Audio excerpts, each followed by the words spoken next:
வணக்கம் மக்களே. கிரிக்கெட் ரசிகர்களுக்கு இன்னைக்கு ஒரு தரமான சம்பவம் நடந்திருக்கு. வான்கடே ஸ்டேடியத்துல நடந்த செமிஃபைனல்ல இங்கிலாந்த வீழ்த்தி இந்தியா இப்போ கெத்தா ஃபைனலுக்குள்ள நுழைஞ்சிருக்காங்க. சஞ்சு மட்டும் 89 ரன் விளாசினாரு. இவ்வளவு ரன் அடிச்சும் இங்கிலாந்து அசரல.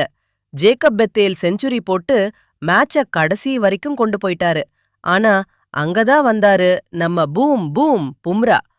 முக்கியமான நேரத்துல விக்கெட் எடுத்ததோட இல்லாம சர்வதேச கிரிக்கெட்ல அவரோட 500வது விக்கெட்டையும் எடுத்து ஒரு பெரிய சாதனைய பண்ணிருக்காரு. கடைசியில 7 ரன் வித்தியாசத்துல இந்தியா த்ரில் வெற்றி பெற்றுட்டாங்க. முக்கிய கருத்து: சஞ்சு சாம்சனோட பேட்டிங் ஒரு பக்கம் இருந்தாலும் பும்ராவோட இந்த 500 விக்கெட் மைல்கல் தான் இப்போ ஒட்டுமொத்த கிரிக்கெட் உலகத்தையும் பேச வச்சிருக்கு. வரும் ஞாயிற்றுக்கிழமை ஃபைனல்ல இந்தியா டேஷ் நியூசிலாந்து மோதுறாங்க. ரெடியா இருங்க. இந்த த்ரில்லான மேட்ச் அப்டேட் உங்களுக்கு பிடிச்சிருந்தா ஒரு லைக் போடுங்க. உங்க கிரிக்கெட் நண்பர்களுக்கு உடனே ஷேர் பண்ணுங்க அண்ட் சப்ஸ்கிரைப் பண்ணிக்கோங்க.